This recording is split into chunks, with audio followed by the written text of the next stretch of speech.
Would you be able to handle it if somebody asked you for $2.1 billion back? Would that be okay? Would you be able to still withstand things? We're financially okay. Including you have $2.1 billion to give away. If somebody came to claw that back, you'd still be fine? We'll let the lawyers handle it. We are financially strong.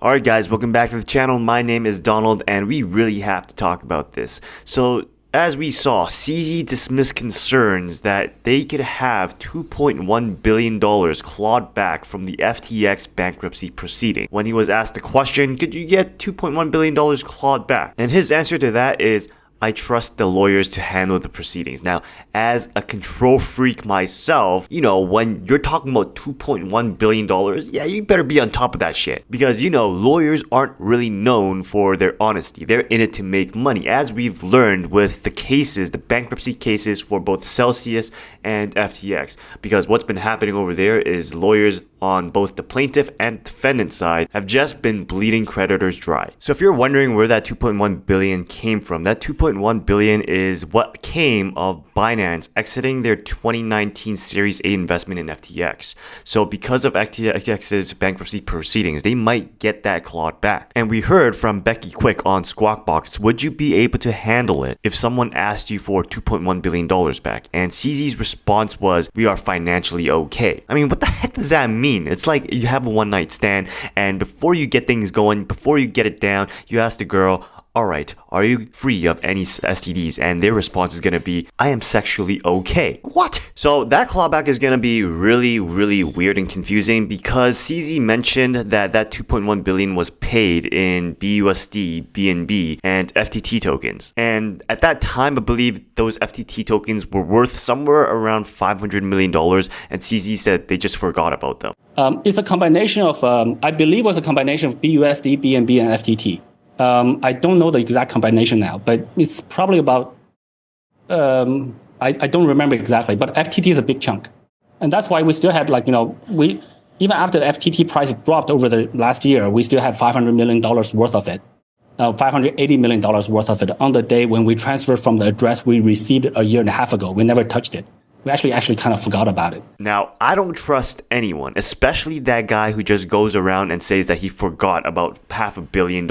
I mean, recently there was a guy who forgot or lost $10 billion, and guess where he is now? He's begging the US to extradite him back because he's afraid and sick and tired of having him in prison. So guys, Dirty Bubble Media came up with a new article. Is Binance US a fake exchange? And this is an exceptionally good read. I'm gonna pin it in the comments below, so make sure you read it because Mike has been making pretty accurate calls, pretty dead-on calls with regards to all these centralized crypto firms. Like, I'm saying, the dude is a bankruptcy whisperer, just not for people, it looks like so far, which I really hope he does call out some names or something because most of us sitting in Celsius right now, we do want to see Mashinsky suffer. So, Mike, do your job. So, as we know it, Binance US was created in 2019 in response to regulatory pressure. It was supposed to be a separate entity from Binance, and they were just supposed to be there to license the name and certain features from Binance. It's based in Palo Alto, and they are licensed for money services in the United States. But as Dirty Bubble Media discovered, these licenses, they're not hard to get at all. So whenever CZ's out there pitching licenses, yeah, they're not that hard to get. So you shouldn't take it like it's worth its weight in gold. So Forbes magazine actually published a document that they called the Tai Chi documents. And that was a leak. So according to that document, it said that Binance US was basically a scheme to trick US regulators into believing that they are a compliant local exchange. So how Binance responded was that Binance went ahead and sued Forbes, and then they dropped the lawsuit, and then they went ahead and they invested in Forbes, which kind of leads you to think, alright, if you can't beat them, might as well just buy them. And after that debacle, Routers actually did some more digging. Routers found that in reality, CZ ultimately controlled Binance US. Like, who would have thought? And that he was directing its management from abroad. So that's why when people ask CZ, when do you plan on visiting the US? CZ always responds something like, oh, I have other priorities that are more important than the US right now. So I've been watching a lot of Yellowstone lately, and I feel like Binance and how CZ is running it, it just feels like how he's running like John Dutton and the Yellowstone Ranch or something. Because Catherine Colley, who was the CEO of Binance US from 2019 to 2021, she actually actually left and she disappeared and we haven't heard from her since. That really makes one wonder, like, did she get taken to the train station or something?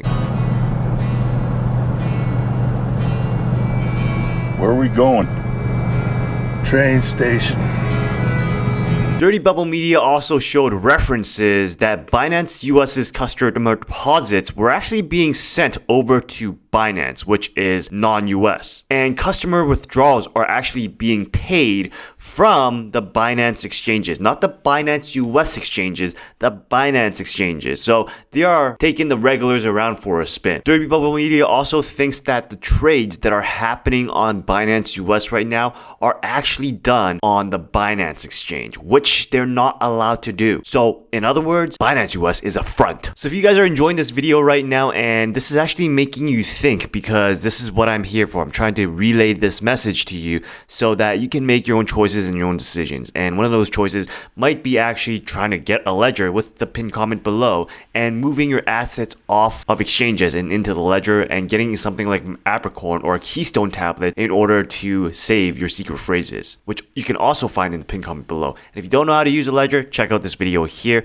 But if you already have a ledger and Apricorn, you can really help this channel by smashing that like and subscribe button for the YouTube algorithm. So we're right now in the second week of December 2022, and what recently happened was that Binance US halted withdrawals for USDT, USDC, and BUSD, you know, the stable coins. And apparently that was because Binance US didn't have the USDT in its wallets to pay back their customers for several hours. So that's already a sign to me. What you take with that, that's up to you. Dirty Bubble Media reported that the Binance US USDT account dropped to a level of $197,000, the lowest level during this time. And withdrawals only started after Binance US got a bailout of $10 million from Binance. So what it looks like Binance US customers were being paid back from the accounts of Binance Exchange, the exchange outside of the US. Like, what you're supposed to think is isn't there supposed to be separate wallets for Binance US and Binance?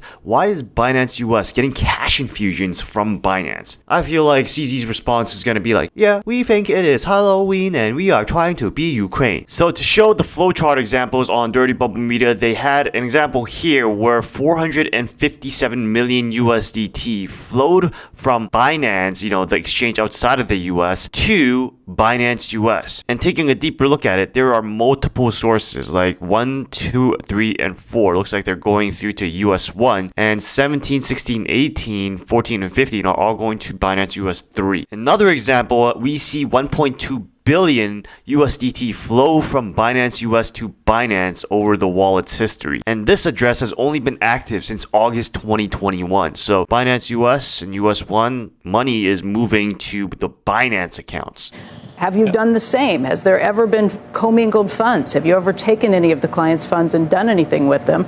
And again, why should we believe you? Because Sam Bankman-Fried told everybody, no, that hasn't happened. And he tweeted a lot of the same stuff that you've been tweeting in recent days, which I think gets back to this idea of show me the money. So all that to say is that it doesn't take a genius to know or think that there's a high potential that Binance US accounts and wallets and Binance accounts and wallets might be commingled. And bro, that is illegal. One last thing I want you guys to be aware of, because I certainly wasn't aware of it, is if you go to BSC scan and look at top accounts by BNB balance, it's mainly held by Binance. I mean, like this one here with around 3.7 million BNB tokens, Binance Hot Wallet 20. Another 3.7 million, 15% Binance. 1.4 million, Binance. 1.2 million, Binance. So add up the top 10, most of these accounts with whole percentages, like more than 1%, they belong to Binance. So I'm not saying that's bad or anything. I'm just saying that it doesn't look like it's a very liquid token. There's only one entity that demands that token, and that is Binance. And that really eerily reminds me of what was happening with FTX and Celsius, because the biggest holders of those tokens was literally FTX and Celsius, right? Now, before you call me a fudder, which you are more welcome to because that helps the YouTube algorithm, I am not wishing for Binance to fail, because if they fail, that's gonna set the industry back 10 years. We don't need that. And there's gonna be some people saying that, oh, you should check your facts. Well, I just present to you things that are on chain. So whether you want to believe them or not, it's up to you. If you do believe them, then act appropriately. appropriately. If you don't, then you can go ahead, not financial advice, leverage your house, leverage your car, leverage your firstborn, and put everything into Binance and see how that goes. Again, not financial advice, but that's how much you believe in Binance, right? Aside from that, guys, that's all I got for today. I hope you got something out of it, and if you did, please go ahead and smash that like and subscribe button. Check out our other videos on cryptocurrencies and passive income, and remember, guys, continue working, continue building, continue inspiring. I'll see you next time.